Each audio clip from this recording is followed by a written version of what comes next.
Alô? Oi, nos ouvindo? Tô ouvindo vocês agora. Quem está? Está o Gus, está o Gui. O Brenner, a Jo e a Vanessa. A casa está cheia. Olha só. Oi. Estamos todos assembled. Oh! Oh! E o Eloy tá vindo daqui a pouquinho. Até o Eloy, até o elenco adjuvante vai vir. Até os figurantes vão vir. Que bom. And now Mr. Stark has prepared a statement. He will not be taking any questions. Thank you. Been a while since I was in front of you. I figure I'll stick to the cards this time. There's been speculation that I was involved in the events that occurred on the freeway and the rooftop. I'm sorry, Mr. Stark, but do you honestly expect us to believe that that was a bodyguard in a suit that conveniently appeared, despite the fact that he I know that it's how... confusing. It is one thing to question the official story and another thing entirely to make wild accusations or insinuate that I'm a superhero. I never said you're a superhero. Didn't? Well, good, because that would be outlandish and fantastic. I'm just not the hero type, clearly, with this laundry list of character defects, all the mistakes I made, largely public.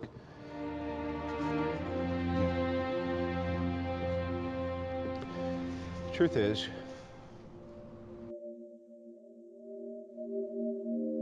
Mais um episódio do Botecando com todo mundo que tá participando hoje, tá embaixo na descrição, procura a gente aí nas redes sociais, vamos falar do filme. Gente, o que vocês acharam? Fiquei, embasbacada do começo ao fim do filme, fiquei arrepiada, me emocionei e simplesmente adorei o filme. Foda, né, cara? Eu posso falar por mim, pelo Eloy, pelo Brenner, pelo Gui, que foi maravilhoso. Trouxe o porta-voz. O Botecando tem um porta-voz. Sou porta-voz da masculinidade. Eu não fui incluído na lista do Gustavo. Eu digo por mim, Gustavo, que quando eu comecei a ver o filme, ele não parecia um filme dos Vingadores, um filme da Marvel, porque até pelo Tony Stark, que tá meio debilitado assim, ele não deixou de ser o Tony Stark com aquela personalidade dele meio que excêntrica. Arrogante. Mas parecia arrogante, exato. Mas parecia um outro filme, que não do Vingadores, assim, sabe? Mas pelo menos o filme que eu não esperava ver. E eu até fui surpreendido positivamente por causa disso. Ele demora até, como eu vou dizer, engrenar como um filme de super-herói, né? Por um bom tempo ele é um filme... Por um bom tempo ele é um filme de drama, e daí depois ele começa a engrenar um pouquinho com aqueles filmes de assalto, né? Um filme de pré-ação, assim, eles planejando... Heist movie, né? Que eles chamam, né? E acho que só quando eles vão viajar no tempo é que realmente tu sente a vibe. Ah, tá, agora é um filme de super-herói. É que precisava realmente, né? Não dava pra começar com uma vibe super feliz, super alegre. Tinha que mostrar. Não, depois daquela tragédia. Mas né? eu não tô reclamando. Eu estou dizendo sim. É ótimo. Não, maravilhoso. Eles começaram muito bem. E começou com um personagem que a gente não via há muito tempo, que era o Gavião Arqueiro, né? Sim. Pois é. Aquela cena eu não esperava que fosse a cena de abertura do filme. Realmente, eu não esperava que fosse a cena inicial, mas eu acho que foi muito acertada, porque é um personagem que a gente tava na expectativa sobre o que aconteceu. Eu gostei muito da introdução desse início, assim, foi muito emotivo tudo, tanto a parte do Tony Stark, quanto a situação das pessoas no desespero, tipo, ali aparece também a Viúva Negra chorando, no inicinho... falando das pessoas que, né, que não voltaram mais, o arqueiro falando da família, então tu fica meio que, tipo, uma esperança muito grande, assim, de resolver as coisas. E aí, o retorno, tu fica com muita vontade de ver como que vai se resolver aquilo ali. Já começa o filme, tipo, muito na tensão, assim, tipo, eu não senti que essas 3 horas elas ficaram entediantes, desde o início até o final. Nossa, em momento algum. Teve muitas cenas emotivas, assim, nem foi um filme tão de ação, people, assim, sabe? Mas ele foi um filme que tu conseguiu entrar, assim, na esperança de cada um daqueles personagens, que cada um dos personagens sentia falta ou era importante recuperar as joias do infinito, né? Ele é um filme ágil, né? O tempo todo ele é ágil. Sim, eu gostei muito de como eles retomaram, apesar de ter muita gente pra fazer isso, mas eles conseguiram, resumidamente, pegar cada personagem e dar a motivação deles, né? Porque, assim, introduzir o personagem, porque por mais que a gente tenha acompanhado eles há, sei lá, 10, 11 anos aí, eles mudaram bastante ao longo desse tempo todo, e especialmente depois do evento do Thanos. Eles mudaram e nós mudamos juntos com eles, né? Sim, tipo Harry Potter. Que lindo. Quem diria que há alguns anos eu estaria me preocupando com a saúde mental do Gavião Arqueiro, o Gavigode que tanto ela gosta, né, Eloy? Bah, o Gavigode. Foi só o Gavigode voltar pros Vingadores que ele salvou o universo, cara. Aquele braço tatuado, todo fechado, aquele corte de cabelo sempre bem cuidado. Aliás, ele deve usar a katana dele pra cortar o cabelo. Provavelmente. Também teve o Capitão América com a barba sempre muito bem feita. Mac 3 Turbo. Mac 3 Turbo. Todos os Vingadores estavam... Eu posso dizer agora que eu tenho o corpo do Thor. Olha só.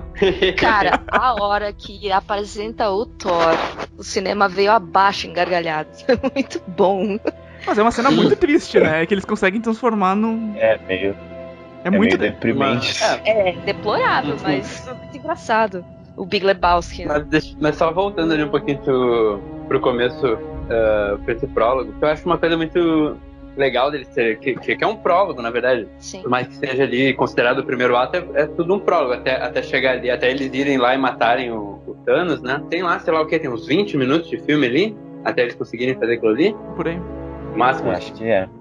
E é um prólogo bem grande, assim, sabe? Que tipo. E que eu não achei. Eu fiquei surpreso deles terem começado. Por um lado é muito longo, por outro é muito curto, né? Tipo, eles resolvem a parada muito fácil, entre aspas. E é muito legal que isso aconteça no começo do filme, porque tu fica pensando naquela coisa, sabe? Tipo, matar o cara não adiantou nada, não resolveu nada pra eles, tá ligado? Foi só uma vingança mesmo. Foi realmente. Ali eles foram vingadores, né? Porque eles só se vingaram. Eles não resolveram. Nem um pouco o problema, tá? Sim, essa quebra, né? Já deixa a gente na... Nossa, o que vai resolver então, né? Justamente quebra a nossa expectativa, né? Porque pensar, localizou o cara, ele deve estar pelo menos... Eu imaginava que ele não tivesse tão deteriorado como ele apareceu no início do filme. É que por eles terem resolvido isso, o restante do filme ganha um peso de que o lance eles não terem resolvido a questão daquele... Eu não sei se vocês já passaram por essa situação, por exemplo, de vocês, tipo, tentarem resolver alguma coisa, tipo, sei lá, sendo orgulhosos e tal, e fazendo negócio, e depois você vê que não resolveu nada, você ficou com aquele vazio enorme, sabe? Tipo, nossa, talvez se eu tivesse a consciência limpa, talvez tivesse sido melhor, sabe? Tipo assim, quando tá subindo no ônibus, e aí o cobrador ou a cobradora pergunta se tem 5 centavos, e tu fala, não tenho 5 centavos, mas tu tinha 5 centavos, tu não quis procurar. É isso aí, Gustavo. Essa é a vibe. Tu tá na linha certa de pensamento. Daí fica aquele teu vazio enorme dentro que você devia ter dado 5 centavos pra ela, entendeu? Os 5 centavos é o Thanos, entendeu? Qual foi a cena seguinte lá depois que some a família do Gavião? É o do Tony Stark, né? É o Tony Stark na nave sendo resgatado, primeiro contracenando com a Nebulosa e depois sendo resgatado pela Capitana. Eu pensei que essa cena fosse ser um pouco mais longa, que eles fossem desenvolver um pouco mais isso. Só uma coisa antes, é um detalhe que eu acho que é muito legal e eu notei, acho que só na segunda vez que eu assisti, que é logo depois da cena do Gavião Arqueiro tem o logo da Marvel, né? Entra o logo da Marvel. Uhum. E no logo da Marvel só aparecem os heróis que ficaram vivos. Os outros, tipo, aparecem os cenários onde o espaço onde eles estão tá vazio, mas eles não aparecem, né? Ah, olha só, não havia prestado atenção. Na primeira vez eu também não percebi, agora na segunda eu notei, tipo, eles normalmente sempre fazem uma brincadeirinha ali e tal, né? E daí dessa vez foi essa, achei legal. Sim, bacana. Voltando à cena do Tony Stark com a Nebula, eu pensei que eles fossem desenvolver alguma coisa a mais, porque ficou muito fácil, pareceu pra mim. Ele mostra ali, estamos à deriva, e estamos quase morrendo. E foi pra mim que ele passou muito rápido e foi resolvido muito rápido. Eu não sei, acho que eu vou... Mas isso é resolvido até no trailer, se tu for pensar, cara. Tipo... Qual trailer? É uma coisa que a gente já não tava esperando que fosse resolver, entende? Qual trailer? Desculpa, que eu assisti só o primeiro trailer. Eu não assisti nenhum trailer. Não, é que no segundo trailer que saiu, mostra já que o Tony Stark chega na Terra. Então a gente já sabia que aquilo dali ia ser resolvido de alguma forma. Mas eu acho que mesmo que, pra quem não sabia, tem um peso, e o peso não tem nada a ver com o Tony Stark. Eu acho que aquilo ali, tu me chama de maluco, mas tem a ver com o Nick Fury. Porque ele que chama na cena pós-créditos a Capitã, né? Uhum. E na cena pós-créditos da Capitã aparece ela chegando ela chegando lá na base dos Vingadores, né? Sim. Sim. E exatamente. Então, o que dá a entender? Ela chegou lá, os caras falaram, aconteceu isso e aquilo, metade da população sumiu, o Nick Fury deixou isso aqui.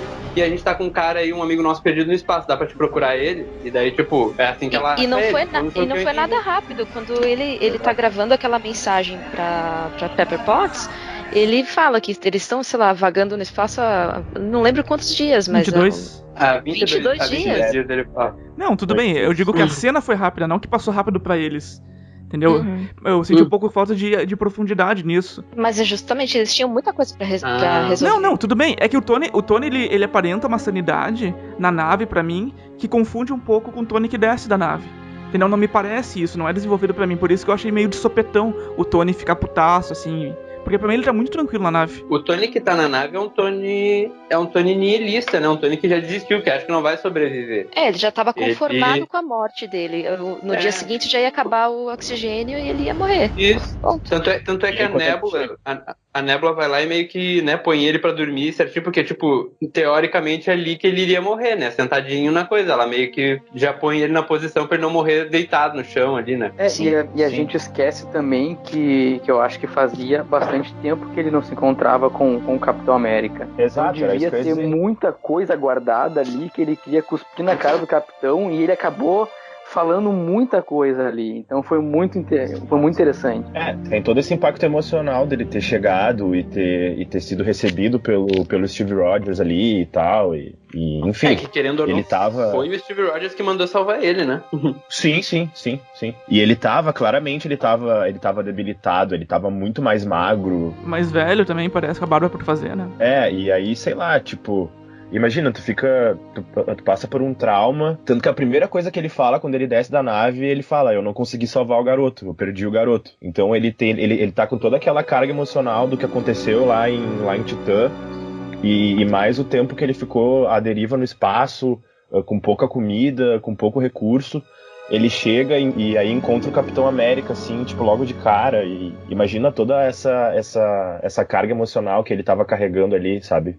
Ele encontra tanto física a Pepper, quanto mental, né? sabe? Ele encontra a Pepper e o Capitão, né, que ele não sabia se a Pepper tava viva, né? Então ele tava com desgaste físico e mental ali naquele momento. Entende-se ali, tá subentendido que a Pepper nesse meio tempo contou pra ele que ela tava grávida, então são várias notícias pra ele assimilar, né? Exatamente, E até nessa cena, eu achei que eles perderam a oportunidade de refazer a cena do Homem de Ferro 1, quando eles resgatam o Tony e ele fala que ele precisa de duas coisas urgentes, que uma era um banho e eu acho que a outra era um hambúrguer, qualquer coisa assim. Eles fazem isso com a referência da guriazinha depois no final. Eles fazem isso com a guriazinha. Participação ali da Capitã Marvel, Vanessa, o que tu achou? Tu já tinha gostado dela no filme Solo? Eu gostei da Capitã Marvel, porém, eu ainda acredito que ela seja uma personagem recente, então eles souberam aproveitar bem o jeito dela, porém eu acho que ela foi tanto arrogante assim no filme e ela não teve tanto carisma. Eu gostei mais dela no filme do que dela no filme da Capitã Marvel do que ela ali. Eu achei que ela tava muito mais foda que os outros, assim, a cara de tipo, cheguei pra resolver. Não pareceu meio forçado assim ela pegar e já resolver levar o Homem de Ferro pra Terra, assim, tem maiores explicações. Eu acho que ela tava na pressão de agir em muitos lugares ao mesmo tempo. Foi o que ela falou, que tinha milhares de planetas passando pela mesma coisa, tudo ao mesmo tempo, e ela tava indo, pulando de lugar pra lugar pra resolver tudo. Então ela tava sob pressão e agindo o mais rápido possível. E outra coisa, ela é militar, ela é tática. Isso já ficava claro, inclusive, no filme dela. Sim. Ela é muito, tipo, prática, né? Ela vê um problema, ela pergunta, tá, tem um problema, vamos resolver, qual é? Ali na Terra, quando ela chega, é isso aí, tá, tem esse carinha, o Thanos, tem que matar ele, né? Tá, vamos lá matar ele. Não é nem vamos, ela é bem metódica. Exatamente, ela é muito individual, eu vou lá matar o Thanos, gente. De novo, tá? Eu entendo se a gente for fazer uma análise de todo o personagem, porém a minha opinião é que se ela não tinha carisma naquilo ali e, tipo, na hora que ela começou ali no primeiro diálogo, tipo, vamos matar o Thanos, não, porque a gente vai.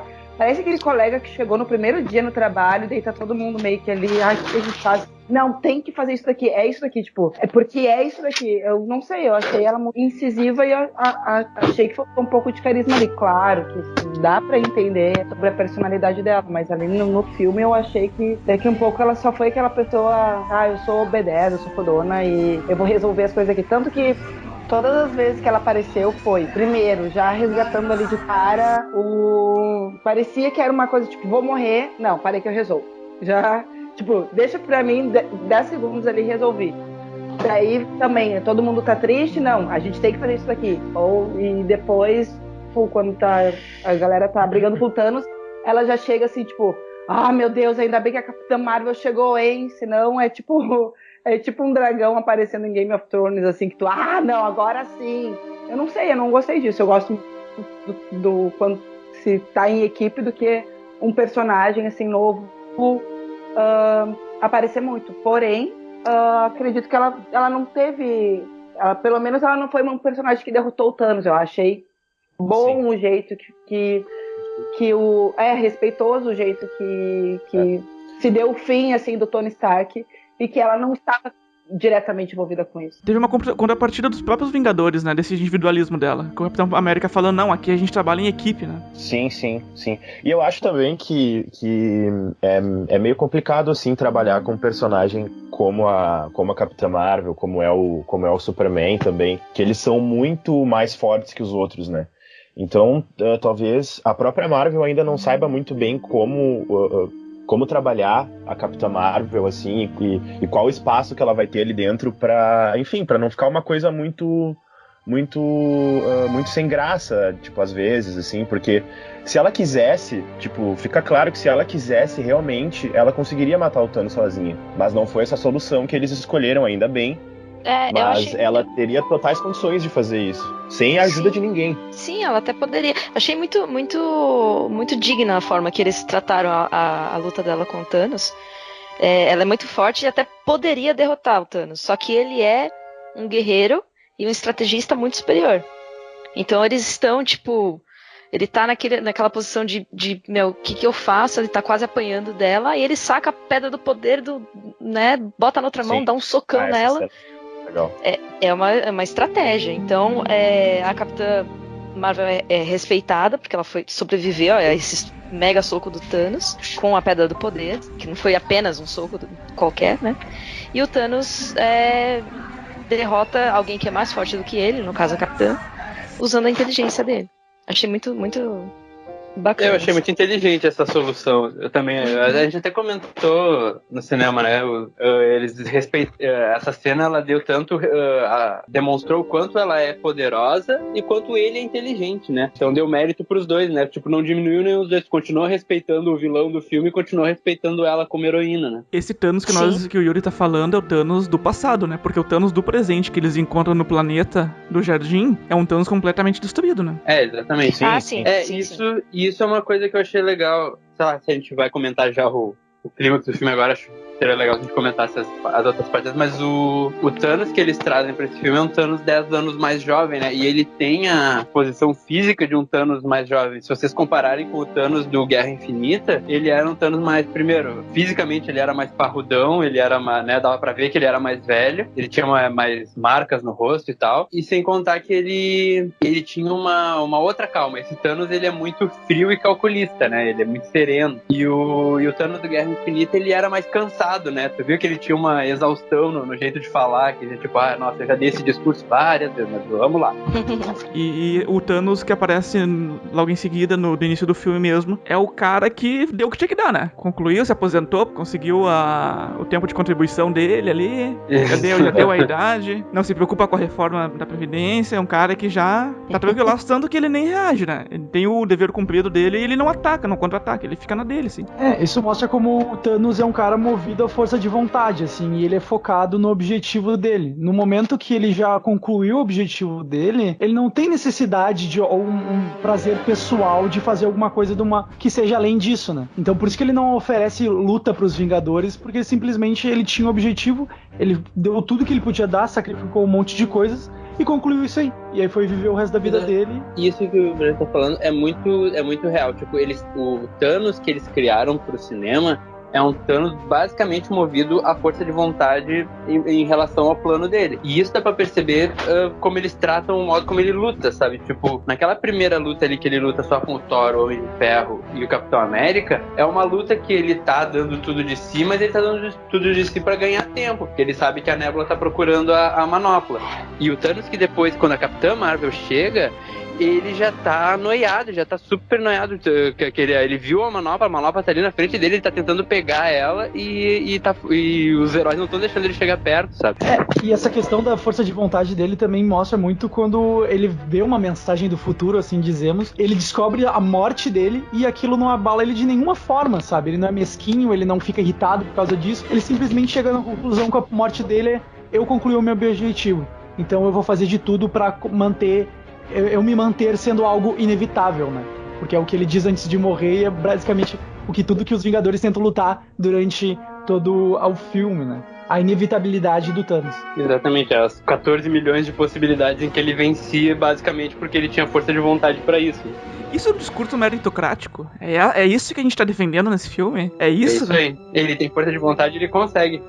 Se você tiver força de vontade, ô Gustavo, você consegue eliminar metade da população. Se tu tem força de vontade e um cruzeiro estelar que tem milhões de naves, eu acho que realmente é válido, cara. A meritocracia em todo o seu poder. Tu acha que ele conseguiu aquele cruzeiro como, Breno? Com força de vontade. Ele abriu uma startup, ele abriu uma startup do nada, só com 500 mil de investimento dos pais dele. Ele só tem um cruzeiro porque ele merece.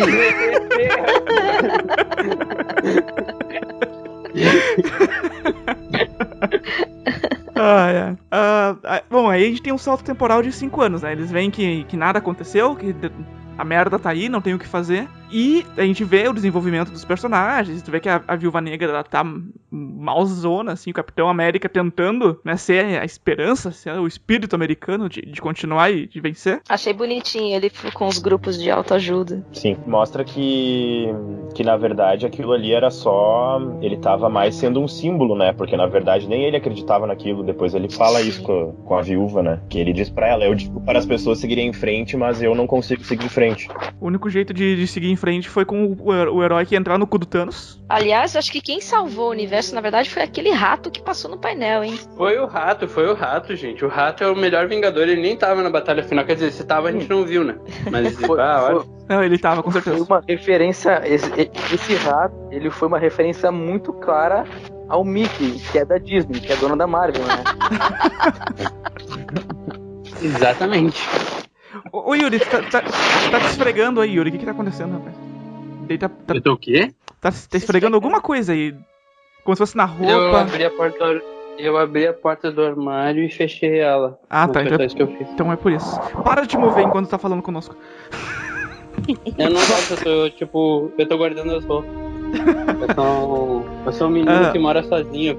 Alguém precisa dobrar e guardar as roupas. Como assim? Elas não aparecem magicamente no roupeiro? Não, cara, tu sabia?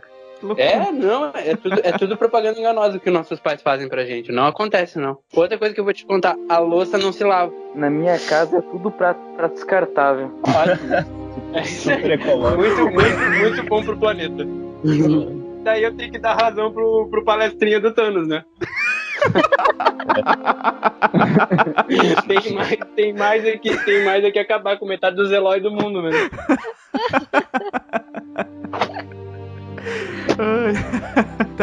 Aí o Scott Lang sai e ele... Eu achei muito legal aquela cena, que ele vai lá e procura o nome da filha, né? Ele não procura pelo dele, ele não procura pela Hope, ele procura pelo nome da filha no memorial aquele.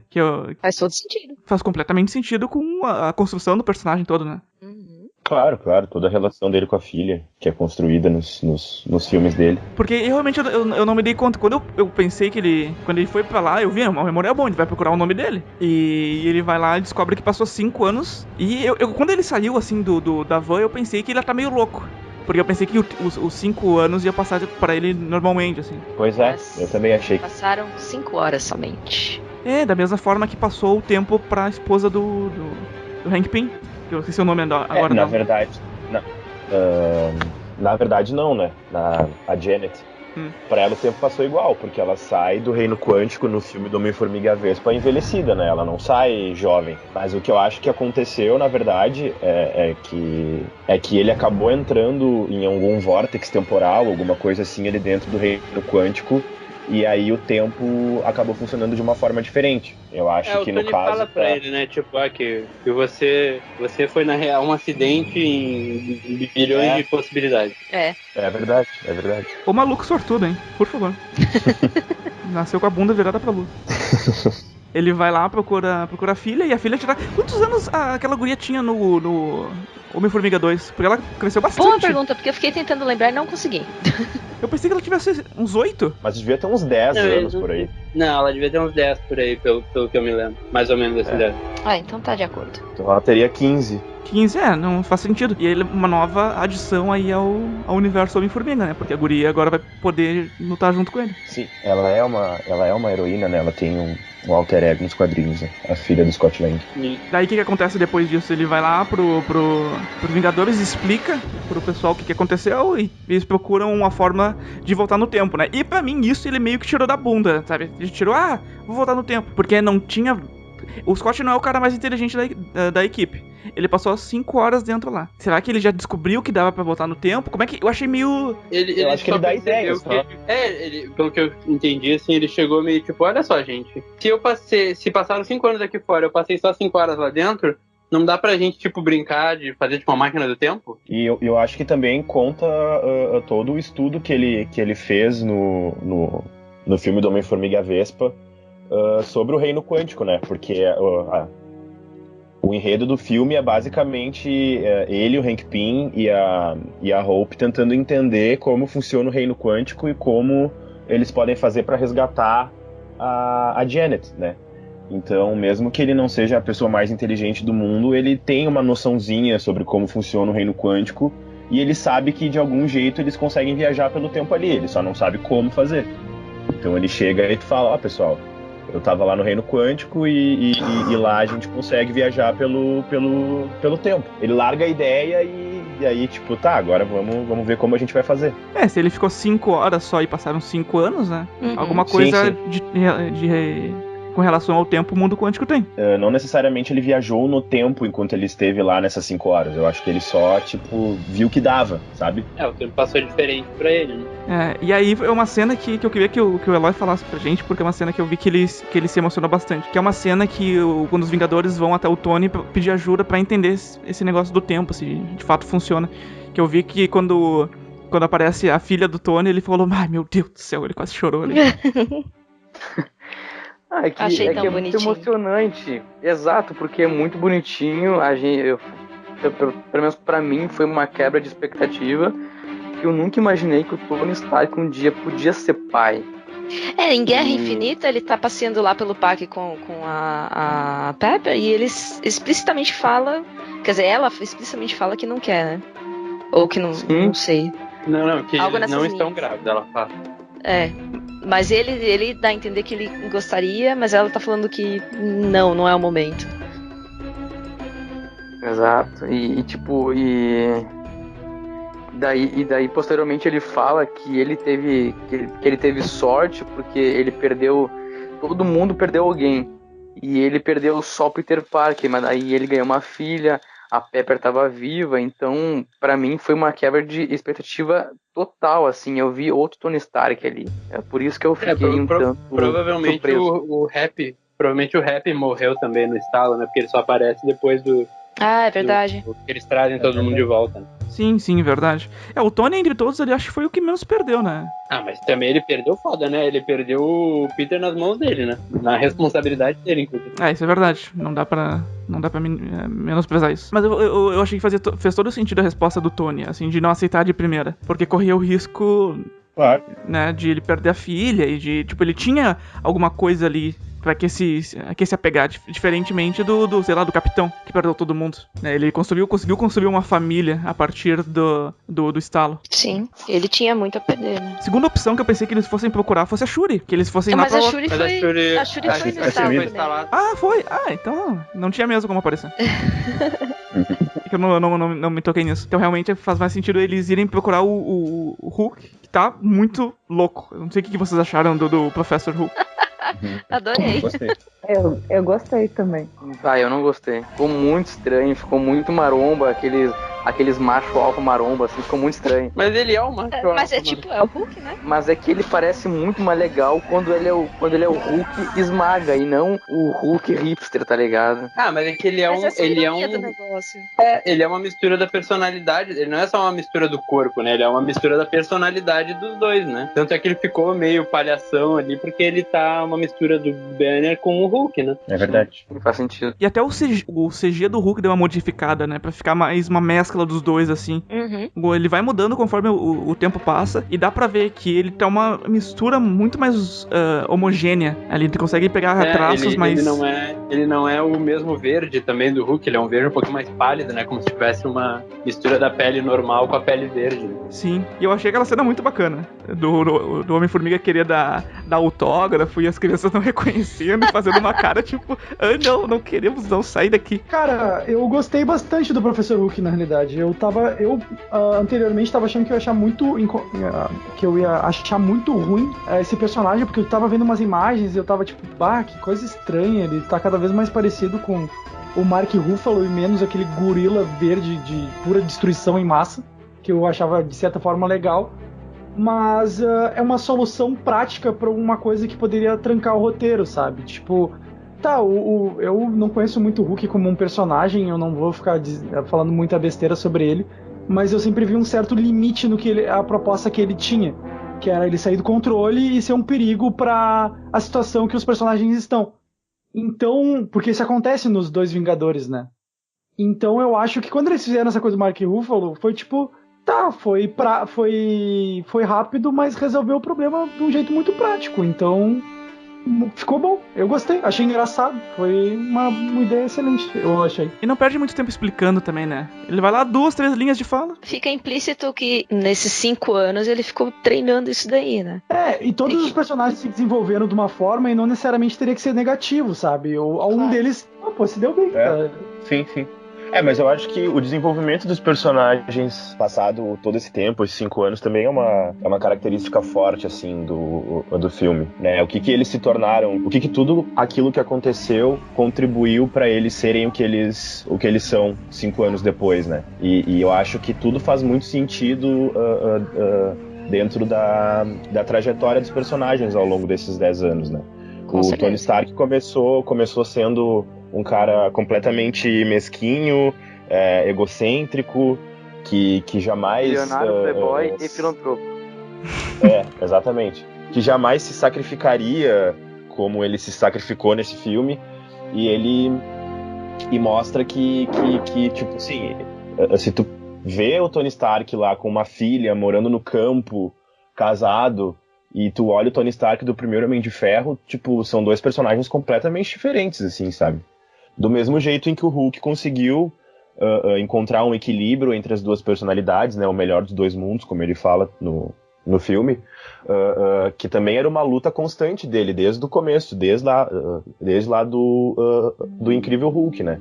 Que ele tentava, primeiro ele queria dominar ele queria entender aquela outra personalidade dele, ele queria controlar aquela personalidade pra depois chegar onde ele chegou, né? Cara, e ele passa por várias coisas, né? Eu considero um pouco essa coisa do Homem de Ferro ter uma filha é uma coisa pra nos preparar pra ficar emocionado, sabe? Tipo, sim, claro, porque ele não é só ele tem todo esse passado que tu tá comentando, mas esse novo Homem de Ferro, ele é o cara que ele tem alguém pra deixar pra trás. Ele não é só aquele personagem com o peso dele ou a importância que ele tem pros fãs, mas agora ele tem uma família, ele tem uma filha, ele tem uma relação pura com a filha dele, que é toda essa questão dos eu te amo 3000 e blá blá blá, que as pessoas do cinema ficaram e tal. Então eu acho que eles muito nos prepararam para o momento do final, sabe? Ele vai morrer e perder alguém, sabe? Ou alguém vai perder ele, no caso. Então, eu acho que foi muito preparado. Eu achei que focaram muito no Homem de Ferro, justamente pelo fato de que ele ia morrer no final do filme, né? Claro, pra gente criar uma empatia com ele e a ainda gente maior, sentir né? essa morte também, né? Ainda maior, exato. Ainda maior. Eu, por exemplo, preferia que o negócio da viagem no tempo, que eu sempre achei muito... eu nunca gostei muito dessa ideia, mas eu deixei relevar, porque a gente tem que aproveitar o filme pela proposta dele, né? Mas ele meio que resolver isso sozinho, na parte do ponto de vista teórico, eu achei um pouco fraco, sabe? Eu gostaria que, sei lá, o Hulk estivesse junto, outra pessoa bem inteligente estivesse junto, e ele estivesse naquele momento science bitch, sabe? Em vez disso, ele tô sozinho fazendo o meu dever de casa sem minha mulher saber. Mas o Brenner, o que eu entendi foi que ele, quando ele vai ali pra mesa dele e diz, faz outra simulação aí, é que é uma coisa que é uma ideia que ele já tinha tido e que ele tava tentando há muito tempo, ele só não tinha considerado o negócio do reino quântico. E daí os caras vão ali, dão a informação pra ele que existe um reino quântico, a possibilidade de ficar minúsculo e viajar no tempo através dessa forma, e ele vai ali e insere essa ideia ali nos cálculos dele, e já naquele lance, tipo, não vou me dar esperanças, mas vamos lá, né, faz aí uma simulação aí. Mas ele até fala pra Friday, né, tipo, é engraçado que a Friday é um computador, né, mas ele fala, né, não fica decepcionado se não funcionar.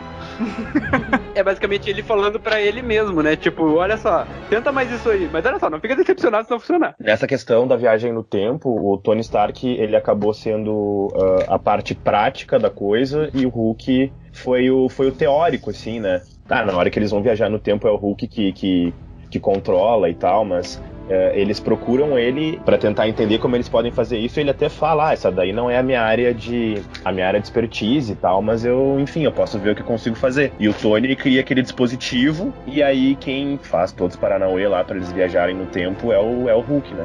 Quem opera todo o maquinário lá é o Hulk. E não deu muito certo no início ali, né? Porque mostra que aquela cena eu achei sensacional. Mas é isso que eu acho, tipo, o negócio o momento gênio, assim, todo mundo trabalhando, é que é uma junção, já aconteceu nos outros filmes, sabe? O Hank Pym criou o túnel ali, o túnel do quântico, né?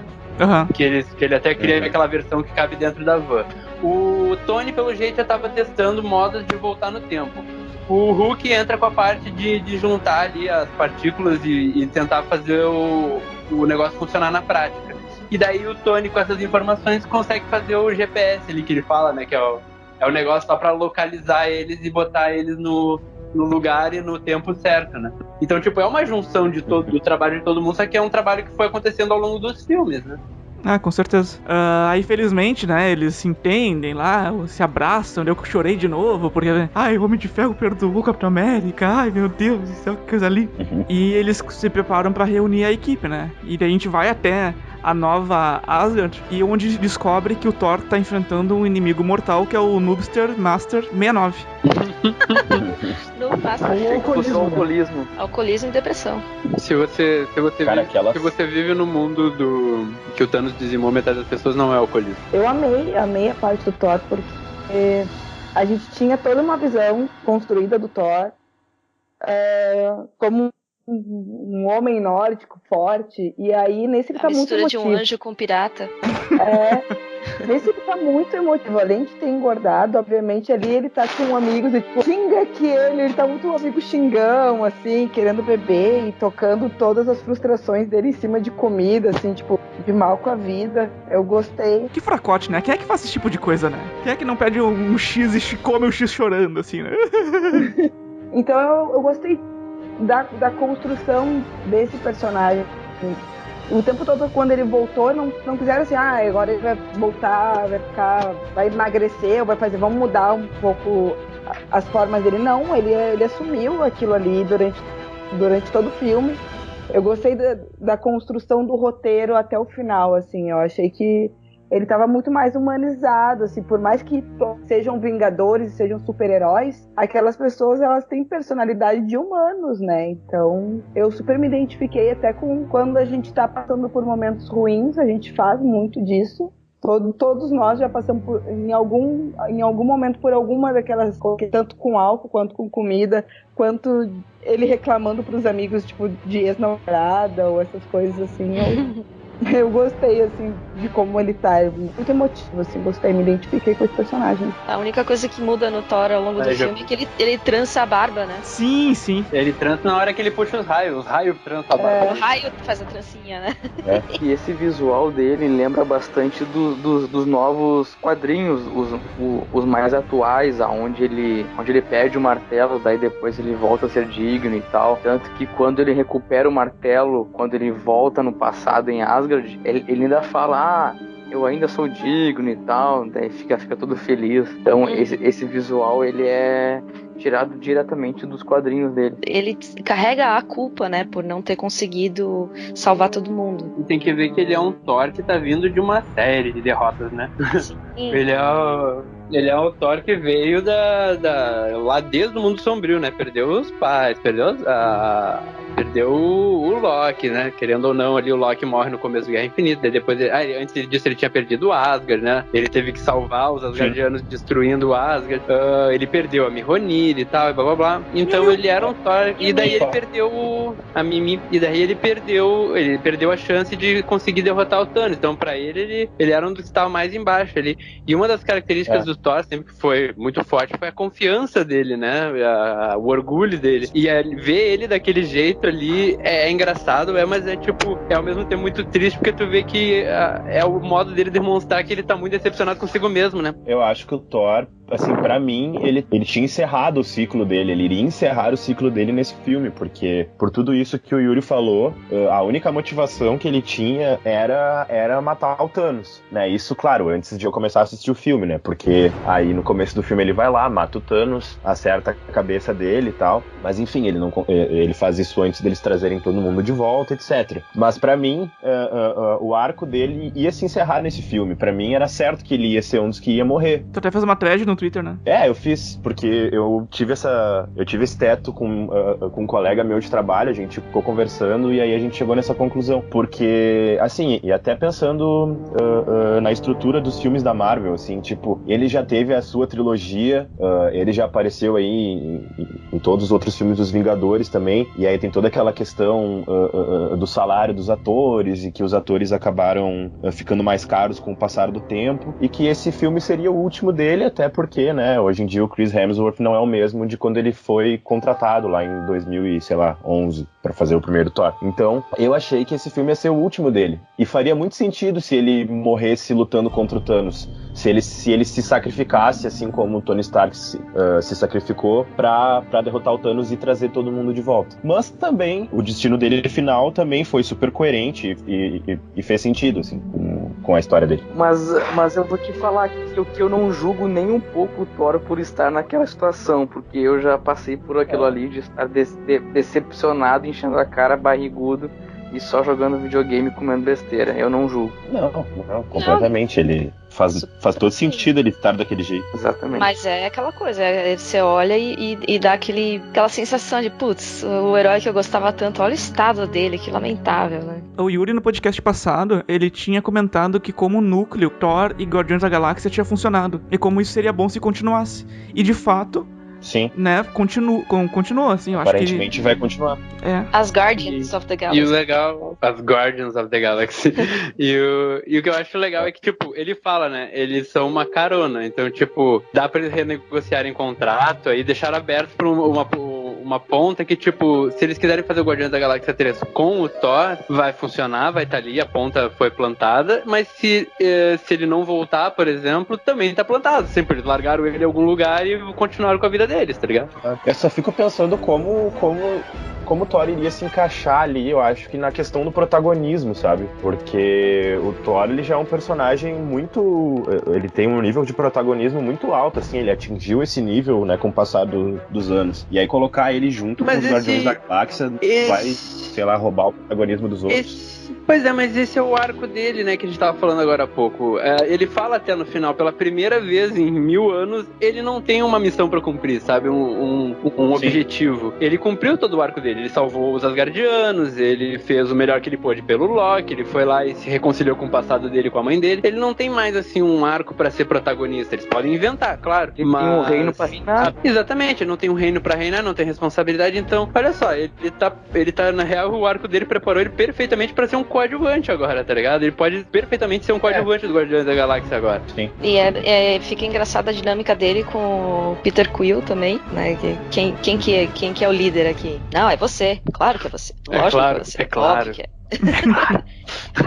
Uma coisa que eu fico com dúvida é que eu havia entendido pelo filme do Thor Ragnarok, é que toda a população de Asgard estava naquela nave, que eles morreram quando o Thanos atacou. E como que ainda haviam Asgardianos na Terra? Eu imagino que Thanos não tenha matado todo mundo e o pessoal meio que sobreviveu como o Thor sobreviveu, né? A deriva no espaço. Acho que alguns fugiram com a Valkyria, por exemplo, com o Korg, eu acho, antes do Thanos matar eles ali. Isso, até porque o Thanos sempre deixa metade das pessoas vivas sempre, né? Então, talvez o próprio Thanos tenha deixado eles fugirem, né? Até porque é um vilareginho, deve ter o que? 120 pessoas ali, né?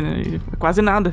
É metade daqueles que já haviam sobrevivido, que também já era pouco. Sim. Faz sentido, né? Acho que a cena que eu mais ri no filme inteiro foi a cena em que eles estão reunidos lá, discutindo sobre as joias do infinito e que o Thor tá sentado na cadeira no fundo e que ele tá dormindo e que... Não, eu acho que ele tá morto. O Rhodes fala que... Não, ele tá morto.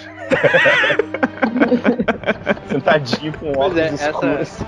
O cara não dá um segunda... Esse segundo ato do filme, a segunda parte do filme é uma das minhas partes favoritas. Eu tenho uma quedinha por filme de heist movie, né? Por filme de assalto, que eles ficam planejando alguma ação, né? E eles assumiram isso de uma maneira tão cômica ali, e ver os personagens que tu conhece tão bem numa trama dessas, assim, que tu não precisa do aprofundamento dos personagens. Naquele ponto tu já conhece os personagens. Tu só tá vendo eles executando um plano e as personalidades deles. É que, sei lá, é divertido só de constatar, por exemplo, de ver o Hulk, o Tony Stark e a Viúva Negra tirados, deitados em cima de uma mesa de escritório, discutindo onde é que estão as pedras, tá ligado? Sim. Tu fica tipo, what the fuck, né? E você vê que eles passaram tantas horas quebrando a cabeça, né, pra tentar encontrar algo pra fazer, ou como executar. Aí eles lá, já largados em cima da mesa. É que tem também, tipo, uma assassina profissional como a Viúva, o Tony Stark, né, bilionário, playboy, filântropo e super-herói. E o Hulk, né, que é aquela coisa estranha que virou o Hulk. E ali atirados, ali, discutindo, tu fica tipo, what? E também não é uma questão de tempo pra eles, né? É uma coisa que eles podem planejar bem, assim, não é uma emergência. Porque, afinal, eles vão voltar pro passado. Então, independe se eles voltarem daqui a um ano ou daqui a uma semana. Então, não tem tanto essa angústia. Sim, isso é muito legal. Em questão de arco de personagem, só um detalhe que eu acho muito legal, se vocês perceberam que o Capitão América tá mega desbocado nesse filme. Uhum. Sim. Language. Quando ele falou um palavrão, eu não me lembro o que era, eu só olhei pro Eloy e falei, language. No começo do filme, né, ele fala, vamos pegar esse filho da puta. Tanto é que é o corte pro título é esse, né, que é tão impactante que eles cortam pro título, né. Esse filme tem muita coisa interessante, como ele envolve a viagem no tempo. Teve um momento assim que eu olhei e falei, cara, eu assisti esse filme aqui com o Eloy no cinema também. Ele é um filme, um grande fanservice, né, que funciona muito bem. Assim, toda essa parte da volta no tempo é um presente, eu entendi assim como um presente. Essa parte é a batalha final. Ó, isso aqui é pra vocês que estão acompanhando a gente desde sempre. É uma bela recompensa pra gente. A gente não precisava ter voltado naquele filme bosta lá do Thor 2 lá, né? Não fala assim do meu Thor. Mas eu acho que mostra... Mas é que eu acho que isso é legal também, porque mostra, mesmo os filmes não tão bons e que a gente considerava descartáveis, eles têm a sua importância, né? Mostra a importância que esses filmes têm também. Verdade. Você mostra que o investimento e ter assistido os 21 filmes anteriores está sendo recompensado, sabe? Mesmo aqueles que não são muito bons, sabe? Acho que é um aceno da Marvel dizendo, muito obrigado, você que acompanhou toda a trajetória até aqui, olha só, você está sendo recompensado agora porque todos eles são importantes pra entender o que está acontecendo. O Thor 2 não foi muito bom, mas toma que essa luta entre dois Capitães América aqui, ó, e por favor, deleite. Isso foi muito legal, cara. Eu achei isso muito legal. Eu vi poucas pessoas falarem sobre isso, mas eu achei essa cena muito, muito legal mesmo. A bunda da América. Na hora que eles se encontram, que eles se encontram, assim, ele fala, I can do this all day. Aí ele fala, I know. Que a gente tá vendo um filme dos Vingadores, então a gente espera uma coisa épica, claro, né? Mas em qualquer outro filme, em qualquer outro projeto, até em qualquer outro filme da Marvel, só a sequência, toda ali a sequência deles em Nova York, toda a tensão que vai se criando quando as coisas começam a dar errada, já seria um puta clímax de um filme só, sabe? De um filme muito bom, né? Sério, já seria um desfecho muito legal. Então saber que isso é só o meio de um filme do caralho, dá uma satisfação quando tu percebe que aquela cena tá demais e tu diz, meu Deus, isso aqui é só o meio do filme, sabe? E eu achei muito legal como eles construíram as viagens no tempo, porque eles viajaram pra momentos específicos, né? Mas mesmo assim eles ainda conseguiram expandir aquela viagem no tempo pra outros momentos de outros filmes. Por exemplo, quando eles vão pra Nova York, lá em 2012, aparece a equipe Strike lá da SHIELD, que ela só aparece no Capitão América Soldado Invernal, né? Aquela cena do elevador, que é uma cena clássica dos filmes da Marvel, também é de Capitão América Soldado Invernal, mas ali em Ultimato ela tá ambientada na Batalha de Nova York, durante a Batalha de Nova York. Então eles conseguem puxar coisas de outros filmes, mesmo sem viajar diretamente para aqueles filmes, né? Eu gostei daquela parte linkando o Hulk, que a gente tinha conversado, dele ter mudado a personalidade, ter pego um pouco de cada. Quando eles voltam em 2012 pra Nova York, e aí eles encontram ele, quebrando tudo, assim, sem inteligência emocional pra nada. E aí ele pega chorando pro lado com vergonha. Com vergonha. É tipo tu olhando a tua foto com 18 anos na Cidade Baixa. Aquele dia eu fiz merda, né? E é bom também quando ele vai pro Santo Sontorum lá e encontra esqueci o nome da personagem agora, a Anciã, que também faz o link daí com o Doutor Estranho. Essa cena é muito legal, esse diálogo é muito bom. É muito legal. A quantidade de gente que eles conseguiram trazer de volta pra fazer uma pontinha no filme é incrível, né? Sim, até a Natalie Portman. Até eu pensei, não, ela vai aparecer lá de costa, assim, porque... Vai ser dublê, sei lá. Vai ser dublê de corpo, mas não, ela aparece o rosto dela, assim, e... Obviamente, ela não tem fala nenhuma, ela é só mesmo o meio do Rocket conseguir pegar a joia da realidade, mas mesmo assim tu vê que teve um puta de um esforço pra conseguir todo mundo e reunir todo mundo que é necessário. Sim, o Robert Redford também. O Robert Redford tá aposentado, eles tiraram o Robert Redford da aposentadoria pra ele fazer aquela ceninha. Pois é. Desculpa, quem é ele mesmo? Desculpa, o Robert. Ele é o Alexander Pierce. O Alexander Pierce. O chefe lá da SHIELD que trai todo mundo no Capitão América Soldado Invernal, lembra? Sim. Eu senti falta do Luiz. Ah, verdade. Tipo, ele conversando com Thanos, assim, né? Explicando as coisas. Eu senti falta também do pessoal do Agents of S.H.I.E.L.D., que eu achei que eles poderiam fazer uma ponta, pelo menos. Quem tipo, liga pra Agents of S.H.I.E.L.D.? Não sei. Mas vocês sabem, eu não sei se algum de vocês assistiu a série da Agent Carter. Eu assisti a primeira temporada. Sim. Só teve uma. Então assisti tudo. Nessa série tem o Jarvis, né? O Jarvis, quando ele era o mordomo do Howard Stark. E eles pegaram o mesmo ator que interpreta o Jarvis na série da Agent Carter, que é uma série que, tipo, não deu muito certo, foi cancelada. E eles trouxeram o mesmo ator pra fazer uma pontinha lá que ele aparece lá quando eles viajam pra 1970. O Jarvis lá abrindo a porta do carro pro Howard entrar. É o mesmo ator. Tipo, eu acho muito legal como eles se preocupam com essas coisas. E ele tá um pouquinho mais velho, dá pra ver que o tempo passou. Tem uma preocupação até com a linha do tempo mesmo. Exatamente. O cuidado que a Marvel tem em amarrar todas as pontas é de tirar o chapéu. É impressionante como... Eu fico imaginando o controle deles, assim, de todas as linhas temporais, de tudo que acontece em todos os filmes e séries, porque tá tudo interligado. E não foi... Eles pegaram o guri do Homem de Ferro 3, eles pegaram o menino do Homem de Ferro 3 pra fazer uma ponta no velório do Tony Stark. Esse é o guri? Que incrível! Eu não reconheci o guri. É o mesmo ator. Sim, no cinema também não. Eu olhei, tipo, eles dão um certo enfoque nele, assim, ele tá sozinho. Eu pensei, quem é esse guri? E logo atrás tá Agent Hill também. Sim. Isso. E aí depois, lendo as críticas, lendo sobre o filme, eu descobri que era o guri do Homem de Ferro 3. Mano, sabia que massa. Aliás, nesse momento tem outro, além atrás do guri tem a Agent Hill e tem agora me esqueci o nome do militarzão lá, que era aquele que propôs lá a emenda lá que deu o BO lá no Guerra Civil. Como é que é o nome dele? Ross, o General Ross. Isso, e é o General Ross. E é o mesmo ator que faz o General Ross e que é o mesmo ator que fez o General Ross desde o lado daquele filme do Incrível Hulk com o Edward Norton. Nossa. Sim, Então, tipo, nossa... eu já achei foda quando eles trouxeram ele. Eu já achei foda quando trouxeram ele pro Guerra Civil, né? Fazia tanto tempo já, e mesmo assim eles trouxeram o mesmo ator. E exatamente, trouxeram ele de volta, mas não deixa de ser uma referência, né? O mesmo ator que tava lá no começo fazendo... Inclusive, eu fico pensando que momento pro Bruce Banner ali, né?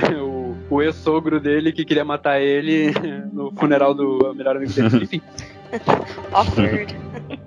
Awkward. Sobre a viagem no tempo, eu achei meio confuso pra entender, confesso. Eu não entendi direito como é que funcionou, como é que voltar o tempo não atrapalha a linha, como é que não cria duas linhas temporais diferentes, assim. Vocês entenderam como é que funciona certinho? Eu entendi, eu acho que eu entendi. Mas eles tentaram, eu entendi que eles tentaram ser bem simplistas pra não dar muito nó na cabeça das pessoas, assim, sabe? Tipo, aquilo que eles falam, esse negócio de tu voltar no passado e o teu presente ser alterado ou o teu futuro ser alterado não faz sentido, porque a partir do momento que tu volta no passado, isso acaba sendo o teu futuro, sei lá, sabe? Tipo, quando você volta no passado, você mexe alguma coisa, cria uma outra linha temporal. E você vive naquela linha temporal. E a linha original continua. Continua igual, ela não tem aquele efeito borboleta, né? Então criou duas linhas do tempo nesse filme.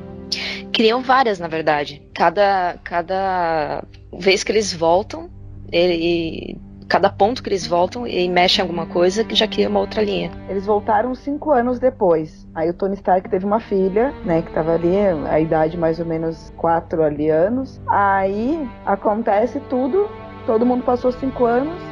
Aí volta o Peter Parker indo pra escola e aí encontra o amigo dele, tipo, tá igual, não envelheceu 5 anos, tá tudo igual. Achei isso aí que foi um erro ali de... Mas ele não teve como envelhecer, ele era pozinho. Ele não envelheceu, mas se ele tiver na idade da adolescência, tu voltar e tu reencontrar, tu cresce mais rápido, tu encontra o outro amigo igual. É que o tempo pra eles não passou, Vanessa. Passou só pra quem sobreviveu. O tempo... E como é que ele teve uma filha nesse meio tempo? É porque passou 5 anos aqui. O tempo não passou pro pessoal que sobreviveu do estalo. Tá, mas ele passou normal. Amigo, eu tô falando do amigo. Mas o amigo, ele virou pó também. Mas o amigo morreu também. Morreu no estalo do Thanos também.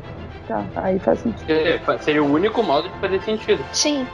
O que eu fiquei na dúvida realmente se criava outras linhas alternativas, mas vocês falaram que sim, né? O que eu entendi da explicação que eles dão no filme, que são a explicação é dada em duas partes, né? Primeiro, quando o Hulk lá tenta explicar que, quando você viaja pro passado, o passado se torna seu futuro e o futuro se torna seu passado, então, enfim. Ele tá querendo dizer, então, que as pessoas são lineares, né? A percepção das pessoas do tempo é linear, mas o tempo em si é uma coisa fluida, né? Então, tipo, é você que se move no tempo, não o tempo que muda quando você vai lá e interfere nele. E daí a segunda vem daí vem a comprovação disso, quando a anciã explica pro Hulk que o tempo naquele universo ali, ele é regido pelas joias do infinito. Ou seja, a existência delas é a que dá continuidade ao tempo. Quando você remove uma delas, todas as outras saem do...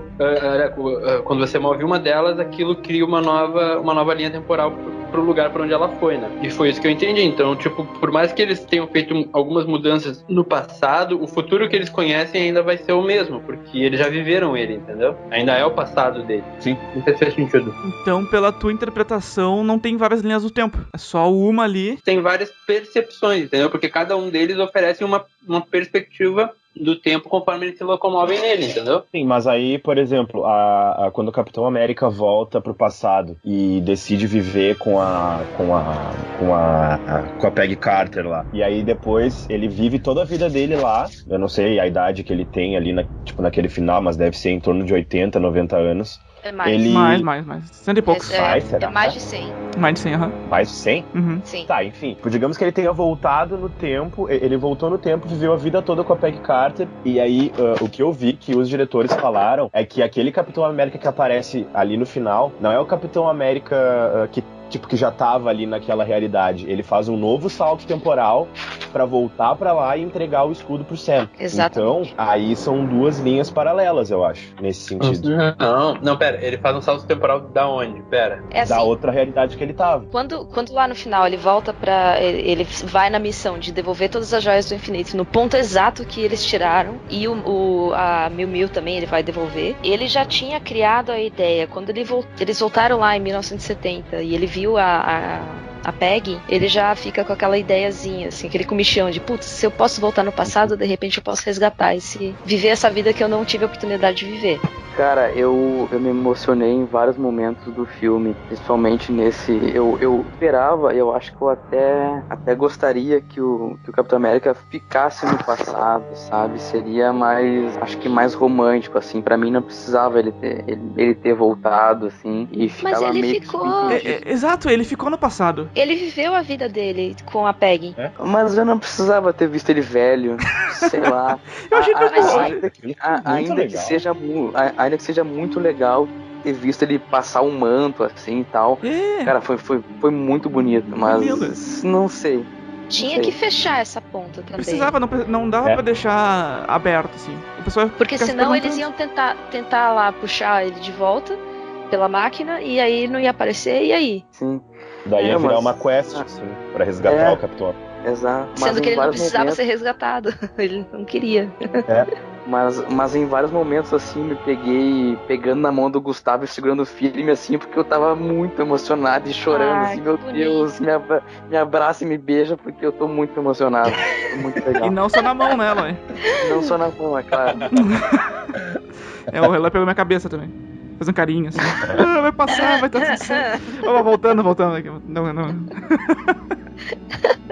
Não, de fato, assim, eu gostei. O Capitão América, assim, já pegando pro final, o desfecho dele, pra mim, foi assim, muito acima do esperado. Ele conseguir pegar a Mjolnir, que era uma referência lá do... Essa cena... Nossa, essa cena, meu Deus. Uma referência lá do filme 2 dos Vingadores. Tipo, eu fiquei todo molhado quando eu vi isso. Cara, e o Thor fala também, né? Eu sabia! Eu jamais esperaria isso, assim. Jamais, sério. E tipo, nem na hora que o Thanos tava cravando a Stormbreaker no peito do Thor, e aí na hora que o Mjolnir começou a mexer, eu pensei, tá, é o Thor que tá chamando ele, né? Sim. E quando ele foi pra mão do Capitão, assim, ó, meu Deus, eu senti vontade de gritar, sério. Por muito pouco eu não gritei. Eu gritei. Tipo, cara, e aí ele pega e sai girando o martelo e tá no queixo do Thanos, meu. Porque o Capitão América não conseguiu acertar, tipo, o Thanos direito em nenhum momento antes disso, assim. E aí ele pega, assim, e dá-lhe no meio dele. Nossa, que... Desde o Guerra Infinita, que o Capitão América é basicamente um inútil contra o Thanos, né? Falei, puta, o que esse cara tá fazendo aí? Porque tem um deus, tem um cara com uma tecnologia absurda, e tem o Capitão América, tipo, ele é um humano bem mais forte, bem mais resistente, mas ele ainda não é tão forte quanto o Thanos, ele nunca conseguiria enfrentar o Hulk. Então eu me questionava, o que ele vai fazer? Pô, colocaram a Mjolnir, resolveu tudo. Genial. E esse filme mostra também, claro que é uma coisa que a gente já sabia, porque o Thanos, no começo de Guerra Infinita, encara o Hulk, mas ali ele já tava com uma joia, né?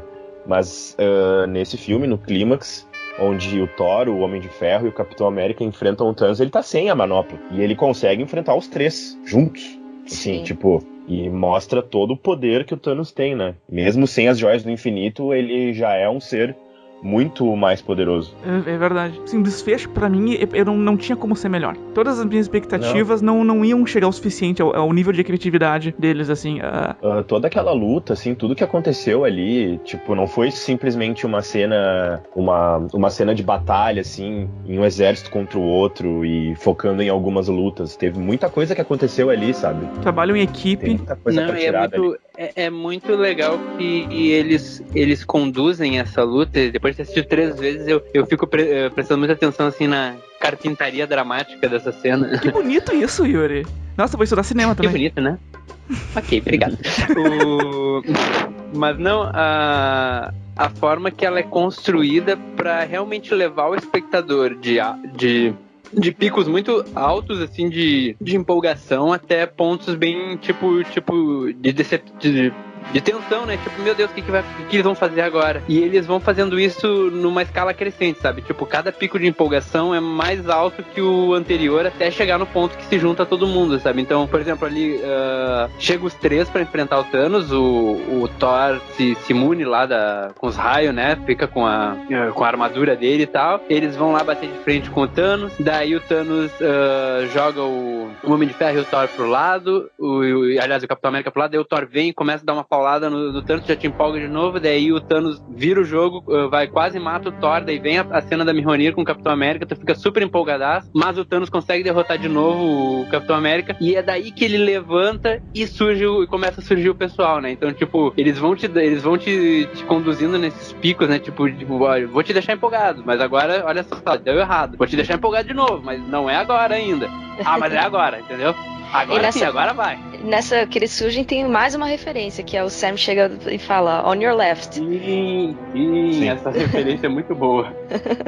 Não, eu achei muito legal, porque eles trouxeram todo mundo de volta. Eu achei também que foi super coerente o Hulk ter sido a pessoa que usa a manopla, porque que ele diz que ele basicamente foi feito pra aquele momento, que ele era o único dali que tinha condições físicas pra aguentar o impacto, né? E a radiação eu achei gama. Muito legal. E a radiação gama. Eu achei muito legal como eles trouxeram todo mundo de volta, que não foi simplesmente todo mundo, tipo, estralou o dedo e todo mundo apareceu do lado deles ali. Tipo, eles trouxeram todo mundo de volta. E aí teve um tempo ainda, assim, pra eles aparecerem. Entenderem o que tá acontecendo, né? Também. Porque, desculpa te cortar aqui, mas imagina o puta trabalho que o Doutor Estranho, que provavelmente foi o único que entendeu o que tava acontecendo, pra unir todo esse pessoal. Imagina a logística de tudo isso. Porque o que a gente tava falando, que a gente falou quando a gente não veio só os heróis, né? Não veio só os Vingadores, né? Que a gente esperava que viessem só os heróis principais que a gente viu sendo construídos, né? Os que vestem os mantos mesmo, né? Mas não, veio os heróis coadjuvantes, veio os núcleos todos, né? Veio o Wakanda, veio a Okoye, veio a Shuri, veio o Mumbaku, veio... Exato, e veio todos os exércitos juntos. Veio os Scavengers, né? Aqueles ETs lá do Guardiões da Galáxia, né? Que formam aquela sociedade de contrabandistas, estavam ali no meio também. Faltou o Stallone. Porque as naves deles aparecem. Faltou o Stallone aparecer ali. Veio o pessoal toda de Asgard vestido de viking, veio toda a galera Se o Stallone Cobra estivesse ali, seria foda. Eu sou a cura. O Thanos ia falar, eu sou inevitável, e ele ia falar, and I am the cure. A ascensão do Homem-Formiga, assim, saindo dos escombros e dando um puta de um soco depois num daquelas criaturas gigantescas. Falei, caralho, meu, eu não tinha como sonhar em ter um filme tão bom, que me surpreendesse tão positivamente e que me causasse tantas emoções e tanta coisa aconteceu e não ficou confuso. Porque em batalhas de exército, assim, tende a ter muitos núcleos, muita coisa acontecendo e ficar confuso. Sim. Esse aí não. Apareceu muita gente, apareceu todos os heróis possíveis, basicamente, e eles conseguiram organizar de um jeito de ficar extremamente interessante. E sei lá, eu fiquei muito feliz. Eles tinham 2 objetivos ali, né, naquela batalha, que era deixar a manopla do infinito a salvo, né, que ficou sendo passada de mão em mão e tal, e de parar o Thanos, né, enfrentar o Thanos. Então eles tinham ali, tipo, 2 objetivos, né, e isso da manopla também mostrou bastante, eu acho que um senso de liderança, assim, do Pantera Negra, quando ele pede pro Clint pra ele ficar com a manopla, pra ele cuidar da manopla naquele momento, depois ele passa pro Homem-Aranha, porque ele é encurralado e tal. Tipo, ele só tem um arco e uma flecha, né, velho, por favor. Ele fala, me dá isso aqui que eu vou segurar. Aí depois ele passa pro Homem-Aranha, a Valkyrie ajuda. Aí tem aquela cena onde as mulheres aparecem pra salvar o Homem-Aranha também. Ai, que fantástica essa cena. Sim. Foi muito foda.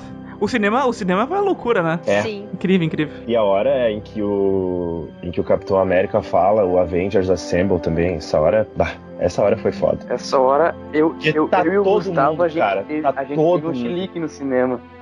Tá todo mundo ali. Eles mostram, sério, não tá faltando ninguém, entendeu? Tá todo mundo reunido e ele fala, tipo, Avengers E não é aquela coisa brega, assim, ele fala baixinho, né? Ele não dá um grito, assim, tipo... Eu queria que fosse um grito. Eu senti falta, confesso. Eu queria que fosse tipo... Não, é que ele grita o Avengers, né? Ele grita o Avengers. Imagina se ele fosse gritar pra aquela galera toda ali, ele ia ter que sair que nem o Selden lá no Senhor dos Anéis 3, ele ia ter que sair dando uma corridinha na frente do exército, sabe? Morte, avante, assemble, gente, eu disse assemble.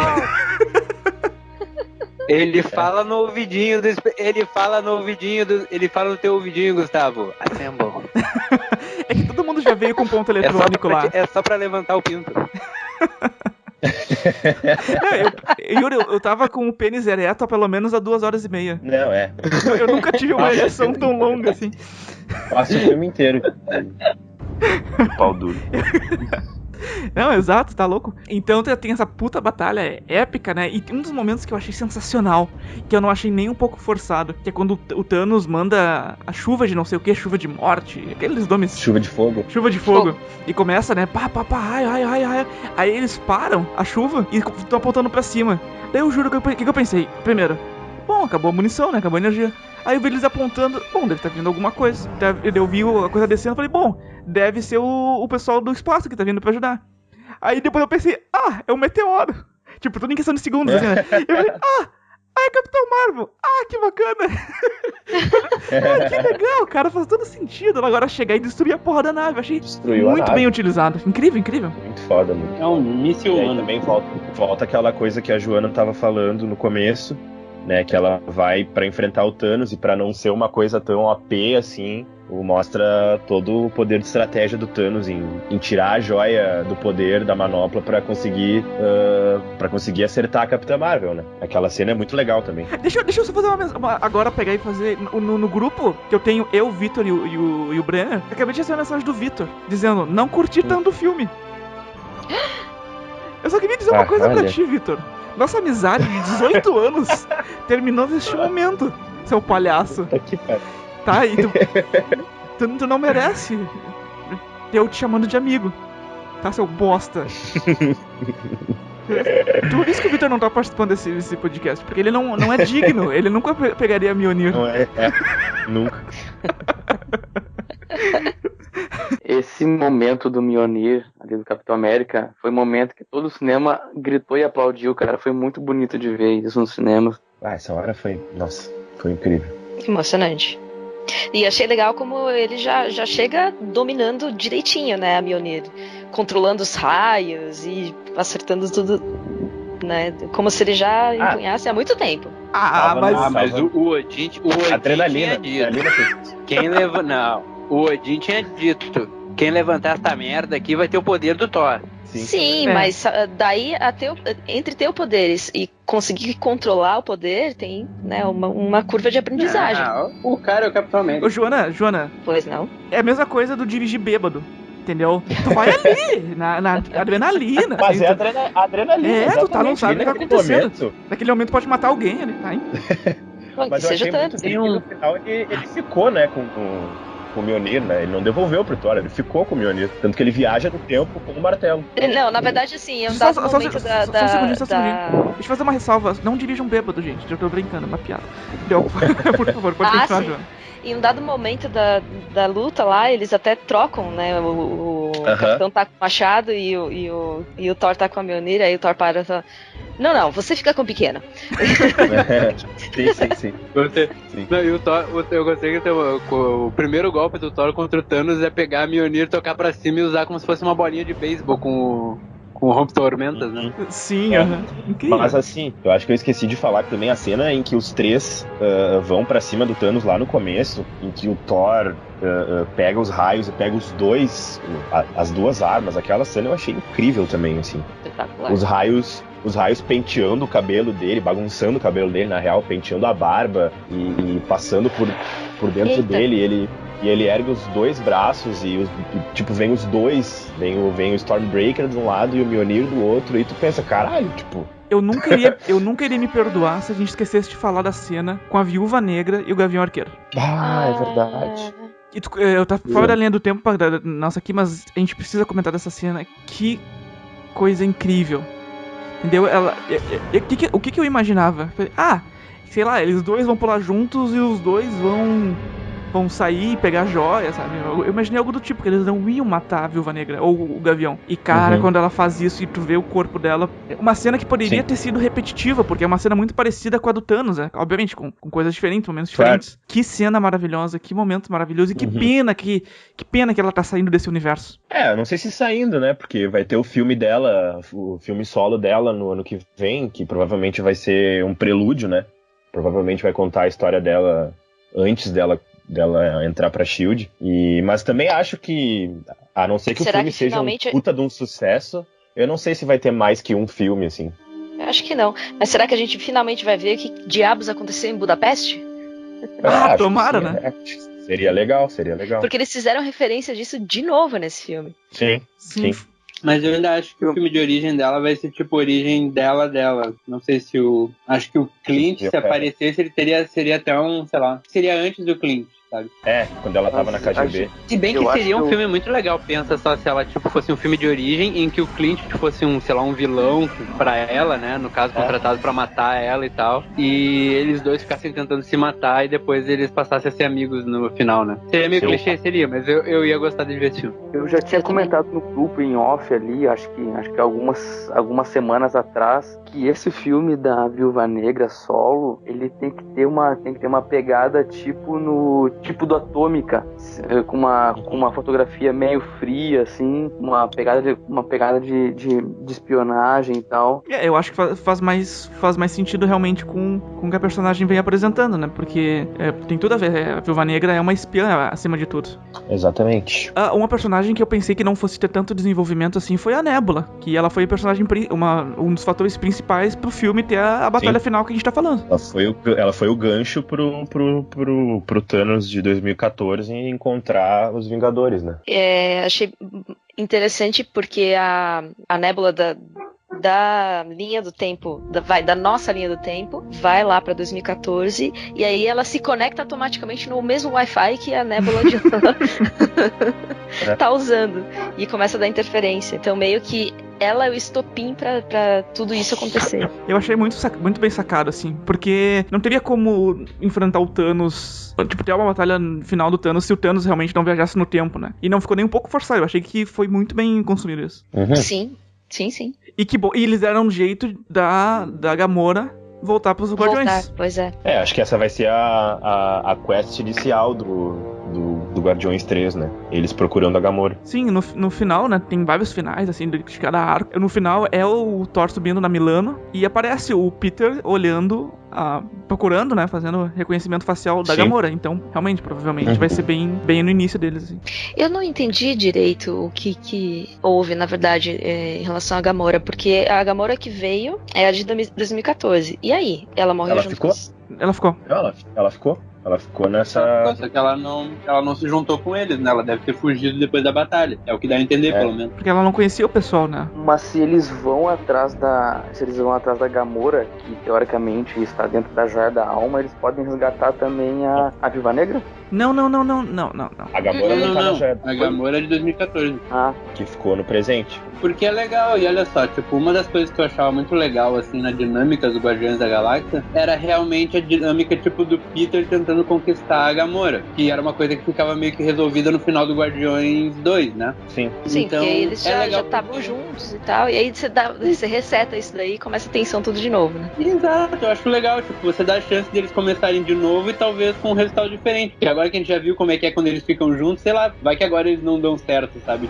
É um outro drama que você pode explorar, acho muito legal. É verdade. Eu teria que assistir de novo, aliás, eu vou assistir de novo o Ultimato, porque eu realmente achei que ela tivesse ido embora junto com todo mundo que tava do lado do Thanos, né? Que foi do Cristal. Não, ela não foi. Deu a entender que ela não foi. Mas assim, eu não teria certeza, porque eu acredito que ela não foi. mas eu acho que o Peter não sabe disso. Acho que o Peter tá procurando ela porque quer saber se ela fugiu ou se ela foi instalada quando o Tony instalou lá os dedos e mandou toda a galera do Thanos embora. Pode ser também, existe essa possibilidade. Quais são o fim dos outros núcleos, assim, vocês capitulem por mim, por gentileza, que eu tô meio esquecido. Acho que não tem muito, né, porque, na verdade, mostra os Guardiões também por causa do Thor, né. No final, ali, mostra o encerramento de alguns dos três principais, né. O Thor vai com os Guardiões, o Capitão volta pro passado e o Homem de Ferro morre e a gente tem o funeral dele com todo mundo ali. Mas o que acontece com o Gavião, o que acontece com o Hulk, o que acontece com o Doutor Estranho, Homem-Aranha... mostra o Homem-Aranha na escola. Não, o Gavião mostra ele voltando pra casa e ficando com a família dele. Ele já tava aposentado antes, né? Ele já tava aposentado, então agora ele finalmente vai ficar... Agora sim que ele nunca mais vai sair de perto da família dele, né? Sim, é verdade. Na verdade, eu não lembro se ele tava aposentado ou ele tava em prisão domiciliar, porque acho que no começo aparece que ele tá com a tornozeleira.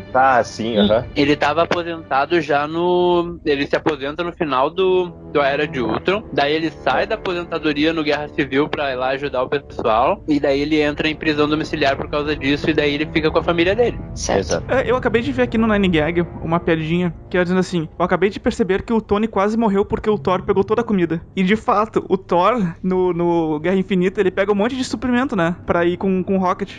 Verdade. Um monte de comida junto, verdade.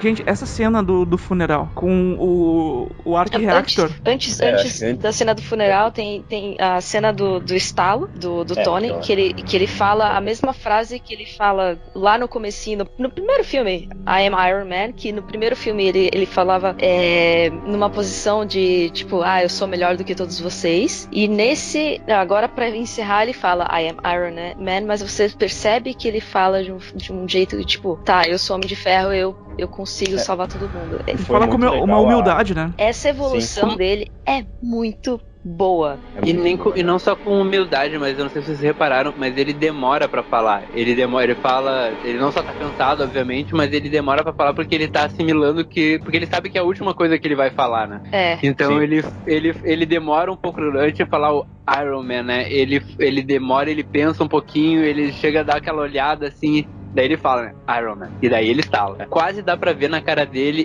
que a última coisa que ele pensou antes de instalar foi na filha dele, sabe? Tipo, que ele dá aquele momento que ele tira antes de instalar é pra pensar nela, sabe? Então, tipo, sei lá, eu me emociono muito naquela cena. É muito linda. Essa cena é incrível. E é muito legal antes disso, quando ele encontra o Doutor Estranho no meio da batalha e ele pergunta pra ele, né, assim, você tinha visto 14 milhões de possibilidades e eu quero saber se a gente tá na possibilidade que a gente ganha. E aí ele diz, se eu te falar, eu não posso te falar, senão não vai acontecer. Aí depois eles só se olham e o Doutor Estranho faz um sinal de pra ele. Que dá a entender que é essa possibilidade. Ele entende que ele precisa, que o único jeito deles ganharem é se ele se sacrificar. Aquele um que o Doutor Estranho faz é tipo, esse é o único jeito. É só se tu fizer isso. A gente só ganha se tu fizer isso. Que não deixa de ser uma trapaça do Doutor Estranho, né? Porque ele disse que ele não podia falar, mas mesmo assim ele faz aquele sinalzinho. E é muito condizente com a personalidade dele, né? Tipo, olha só, só tem uma possibilidade, só tem uma piroca aqui, ela é tua. E depois a cena também dele morrendo, né? Peter Parker, todo mundo meio que se despedindo. Os papéis se invertem, né? É legal que os papéis se invertem, né? Quando no Guerra Infinita o Peter morreu nos braços do Tony, nesse o Tony acaba morrendo nos braços do Peter, né? E é muito emocionante aquela cena que ele vem e diz que agora tá tudo bem, que eles conseguiram ganhar e que não sei o quê. Aí depois a Pepper diz pra ele que ele pode descansar. E aí tudo aquilo acontece e ele finalmente vai. Nessa hora foi muito foda, porque pelo menos pra mim foi quando caiu a ficha de que tava acabando, sabe? De que aqueles 11 anos aquela trajetória de 11 anos de filmes, aquelas histórias, parece que tipo todos os filmes passaram pela minha cabeça naquele momento, que realmente aquilo foi o encerramento mesmo. Foi a despedida. Aquela hora foi muito foda. Aliás, a atitude da Pepper ali, ela me passou a me comover ainda mais nas vezes que eu vi de novo, né? Na primeira vez eu não percebi, mas na segunda e na terceira vez, quando eu percebi que ela, tipo, ela primeiro ela sempre sendo a pessoa que ela foi pro Tony, né? A pessoa garantindo que ele esteja bem, né? Porque ela primeiro se preocupa em sorrir pra ele, né? Em dizer, olha só, a gente vai ficar bem, tu conseguiu, sabe? Tipo, a gente vai ficar bem, vai tranquilo porque o teu sacrifício valeu a pena, a gente ficou bem. E é só quando ele vira a cabecinha pro lado, assim, e morre de fato, é que ela se entrega pro choro, que ela se permite chorar, Sim. né? Sim, é verdade. Porque até o último momento ela fica sendo um suporte pra ele ali enquanto ele ainda tá consciente, né? Que lindo. É verdade. Que coisa maravilhosa. Vou dizer que eu tô chorando de novo. Eu quero fazer uma reclamação pro Ei Peter, do Ei Nerd lá, o Peter do Ei Nerd, que ele colocou assim na thumb dele assim, ele vai voltar, veja como. E é o Tony Stark sangrando. Aí eu olhei a porra que tava em alta no YouTube e eu levei um puta do spoiler. Não que eu não soubesse que ele não fosse morrer, mas tipo, porra, cara, nem já passou uma semana pra botar um título assim. Que bosta, quem é que faz esse tipo de coisa, velho? Que nojo eu tenho daquele cara. Eu não gosto também. Eu acho que o Gui, ele já expressou em todos os episódios do Botecando o ódio dele por esse cara. Cara, ele apareceu nos trailers do Ultimato, lá na sessão que eu fui. É um quadro lá do GNC, eu acho, que ele explica, que ele conta a história do Hellboy, por causa do filme novo do Hellboy. Aí quando ele apareceu, eu fiquei, não é possível, esse cara tá aqui. Vou partir pra cima desse cara. O cara não vai estragar o meu filme. E eu vou matar o Ei Peter.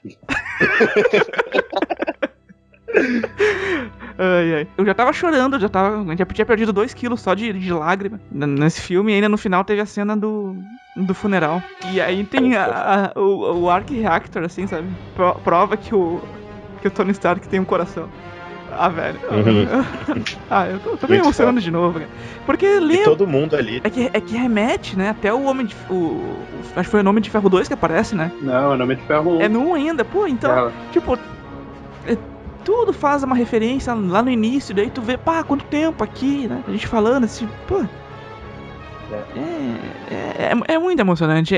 É um serviço, vamos parabenizar, né, os irmãos russos, porque que puta de um trabalho, sabe? A equipe toda, né? Que coisa incrível, maravilhosa.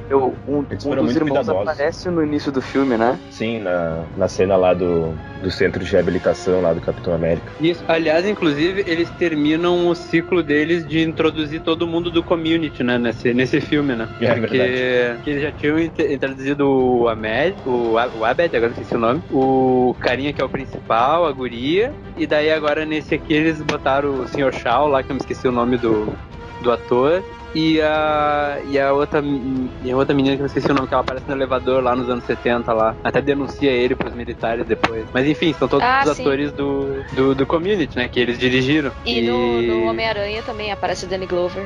Isso, aparece Danny Glover, exatamente. Que não é deles, mas enfim, completa aí o ciclo de que todo mundo do community fez pelo menos uma pontinha nos filmes da Marvel.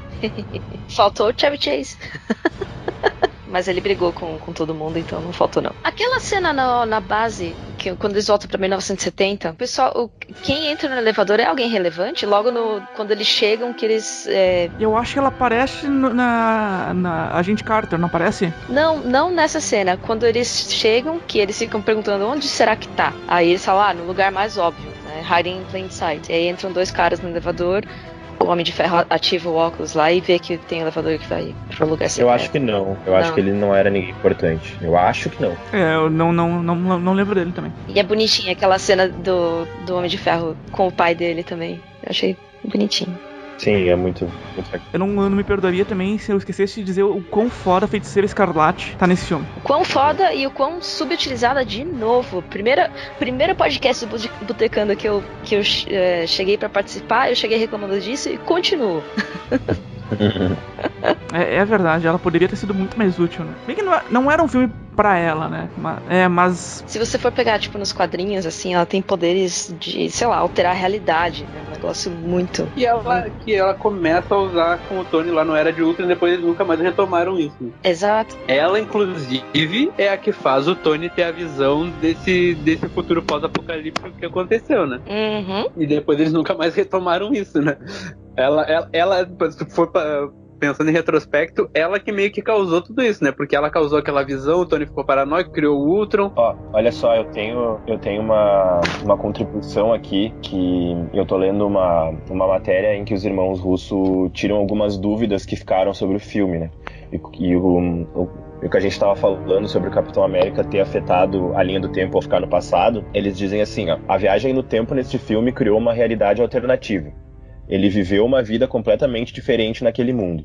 Nós não sabemos exatamente o que a vida dele se tornou, mas gosto de acreditar que ele ainda ajudou muitos outros necessitados nesse mundo. Sim, tivemos 2 Capitães América nessa realidade. É como o Hulk disse, o que aconteceu no passado já aconteceu. Se você voltar ao passado, você cria uma nova realidade. É isso. Aí aqui, ó. Aí no final, não de uma forma efeito borboleta em que cada decisão diferente poderia criar uma nova linha do tempo. Por exemplo, o Capitão idoso no fim do filme viveu uma vida de casado em um universo diferente do principal. Ele teve de fazer outro salto para no fim entregar o escudo a Sam. Sim. Entendi. Ele saltou da realidade dele para a realidade do filme para entregar o escudo pro Sam. Ah, então, Exato. Interessante. Porque eles não conseguem ir pro futuro usando aquele dispositivozinho, né, do GPS que o Tony criou. Sim. Mas eles conseguem ir pro passado. Então o Rogers viveu a vida dele, passou daquele momento e aí ele deu o salto e voltou. Isso, e voltou, exatamente. Interessante. Gente, considerações finais aí. Abram o coração. Eu gostei. Consegui resistir aos spoilers, não tomei nenhum. Achei que tinha tomado um spoiler aqui, mas não foi. Apareceu lá no nosso grupo figurinha de 2012, figurinha de 2019. Eu não acredito que botaram quem morreu. Não. Mas na verdade, porque eu não olhei a foto direito, porque eu tava fugindo, mas não era só como estavam os personagens em 2012 depois de 2019. Mas eu gostei, me surpreendeu, achei que eu não ia chorar e chorei. Então, 10 de 10. Bem, minhas considerações finais do filme são as seguintes.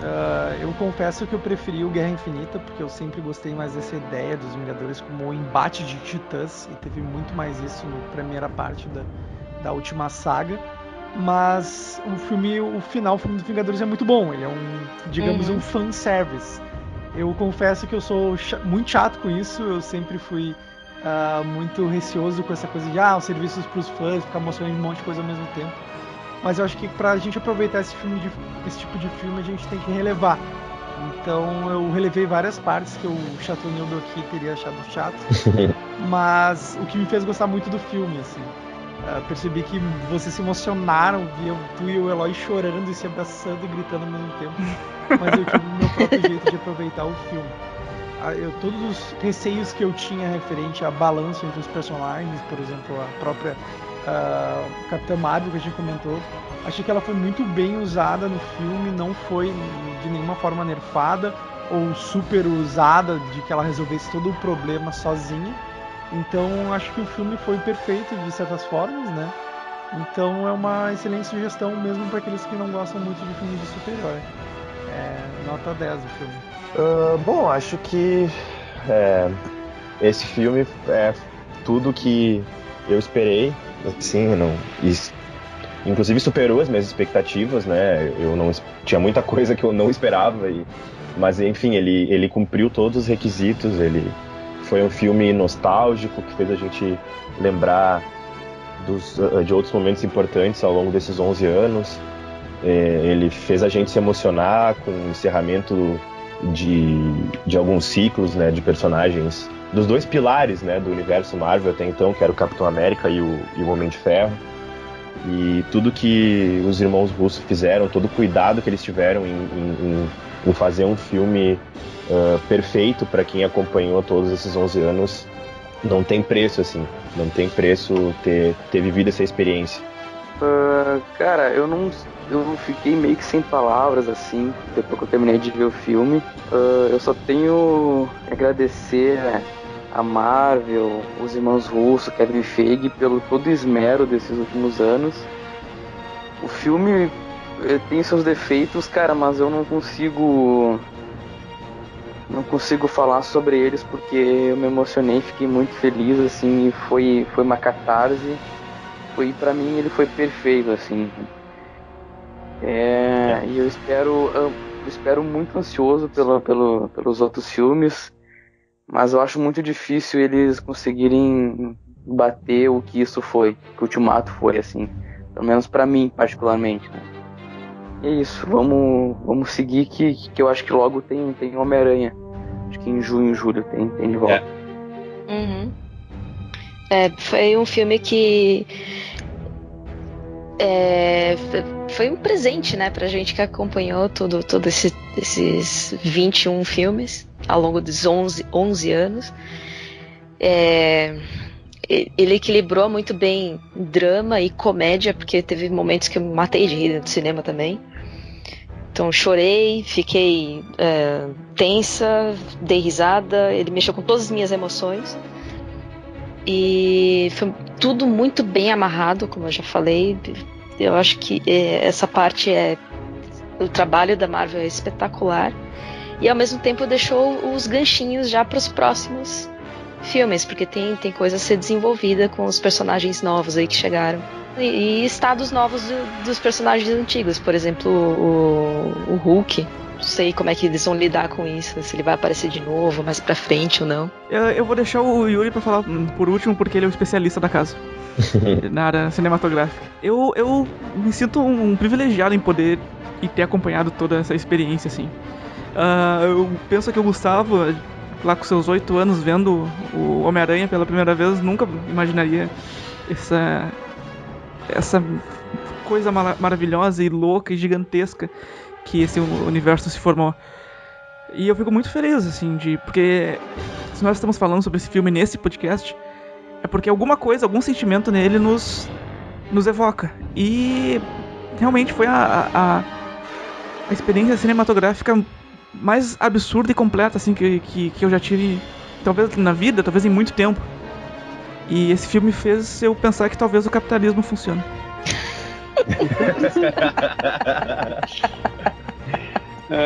Não funciona.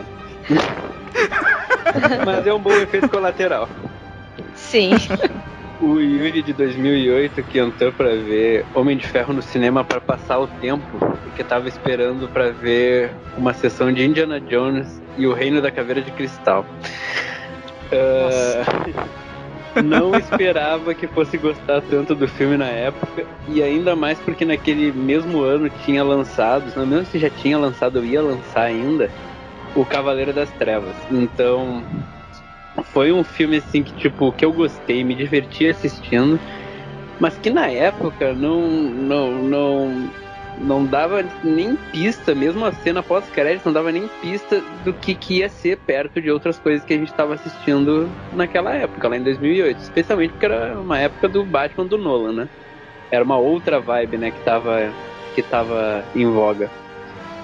Então agora, 11 anos depois, ver essa saga das Joias do Infinito concluída com 22 filmes e com um filme que não é nem um filme, que não tem estrutura de filme, é uma experiência, né? É um produto audiovisual feito para os fãs reagirem a ele. Até a montagem do filme, ela deixa vários espaços assim de espera, porque ela sabe que o fã vai estar rindo, que o fã vai estar torcendo, que o fã vai estar batendo palma, sabe? E tu perceber que é um filme feito pro fã reagir, foi pensado como uma experiência, como um evento e não como um filme, só amarra ainda melhor ainda, sabe? Essas várias pontas e linhas que eles foram lançando nesses últimos 11 anos aí, nessa última década. É muito catártico, é muito emocionante e acima de tudo, que eu acho que é o mais importante disso, né? Quando tu cria uma experiência de 11 anos no espectador, é muito satisfatório. Tu termina e tu te sente de bucho cheio, sabe? Tipo, olha só, comi e comi bem. Sim. Não, você sai feliz, né, do cinema. Uhum. Você sai feliz, exatamente. Por mais que os acontecimentos possam ser tristes, podem ser comoventes, você sente que tudo foi concluído do jeito que deveria ser, sabe? Tudo esteve à altura do que deveria ser. É verdade. Mais ou menos como a sensação de ver Liga da Justiça. Exatamente igual. Olha só, falando sério, é o que a mãe do Thor diz pra ele, tá ligado? A gente sempre decepciona quem a gente acha que deveria ser, né? A gente tem que se comparar com quem a gente quer ser, né? E é isso que eu achei muito legal no universo Marvel. Eles nunca tentaram, como Liga da Justiça fez, tentar ser o que o público esperava que eles fossem. Mas eles tentaram o tempo todo ser o universo que eles queriam criar, que é aquilo ali. E aquilo ali funcionou muito bem.